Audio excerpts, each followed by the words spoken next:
Hey guys, this is Z from Simple Baduk, and today we're gonna take a look at this variation. In our previous video, we have talked about all other variations and when to and how to choose the variations according to the board situation. And now let's take a look at what happens after you actually cutting your opponent. In this kind of situation, although the proper move for black is A, but there are still a lot of people playing B. So we are going to start with B. When black cuts over here, then white is going to connect up. When black plays over here, white is going to extend up.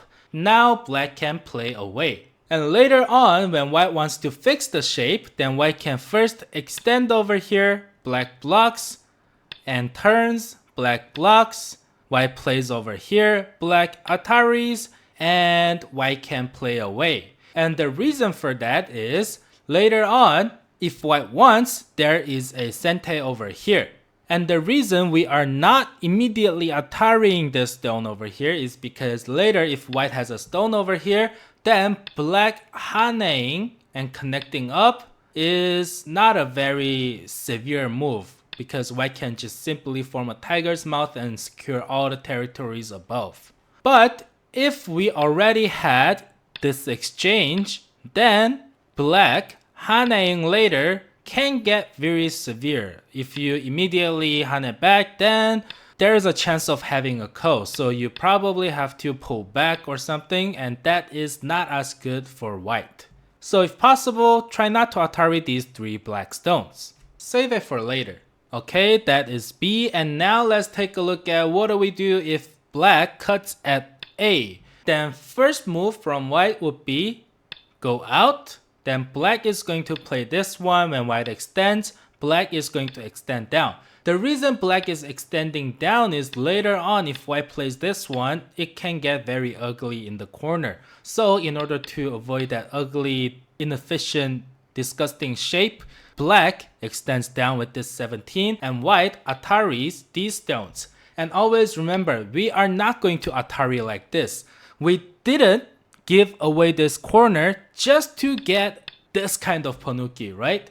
Again, we didn't give away just to get this kind of panuki. We gave away the corner to kill everything outside. Even if we can't kill everything outside, we have to be able to get something much bigger than this corner outside elsewhere. So from here, white is not going to double atari. Instead, white is going to atari from bottom. And now, if you look at professional games pretty often, then you realize that black doesn't always immediately connect up. Because later on, we're going to have this kind of picture. And white is going to be able to get some points over here while attacking. And white is also getting some influence over here. So from here, what black is trying to do is, first of all, restrict this area or get some stones over here to later on to attack these three white stones. Or black will try to make this area really small by first reducing outside. And if white doesn't be careful and black has some stones over here like this, then black can simply pull it out and have a fight and try to attack these three white stones. Or black can simply play this one and let white have this side of the board and restrict the, the influence that's white gonna have, which is this one, even before white gets to have an influence. So that's what you gotta consider before pulling these stones out. Now let's talk about what's gonna happen after you pull this stone out. First of all, this is an old joseki. Literally nobody uses it. And one of the biggest reasons would be black plays here, white plays here, black plays here, and white can't really capture these stones. So that's pretty sad. For that reason, most of the times people would play this kosumi. When black plays over here, we have to find where is the shape. And in this case, this one is the shape because with one move over here, black is pretty much screwed, so black needs to spend the move over here, and white plays over here, black hanes, and then after pushing a couple times, white jumps over here. This is the joseki variation, and from here you're gonna start a fight, and how the fight goes I cannot really tell because Everyone plays differently, but this is the basic picture in this kind of situation. Like we said in the previous previous lesson, if your opponent has some thickness or some stones outside, then you are not going to choose double hane because your opponent is going to cut you, and this fight really favors black in this situation.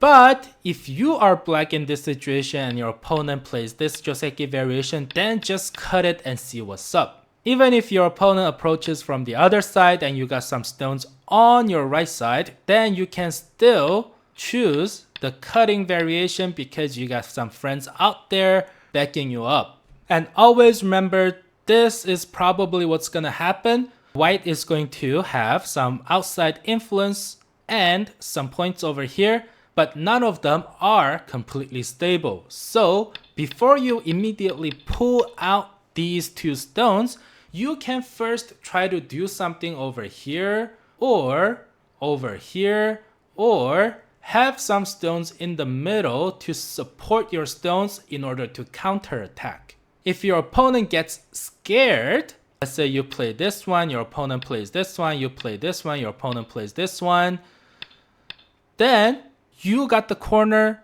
but on the other hand, your opponent didn't get much in return. So that's another profit of forcing your opponent to kill your own stones.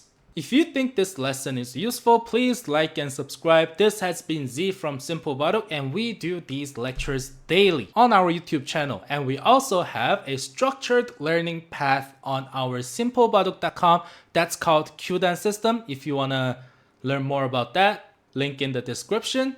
Again, this has been Z, and I will see you next time.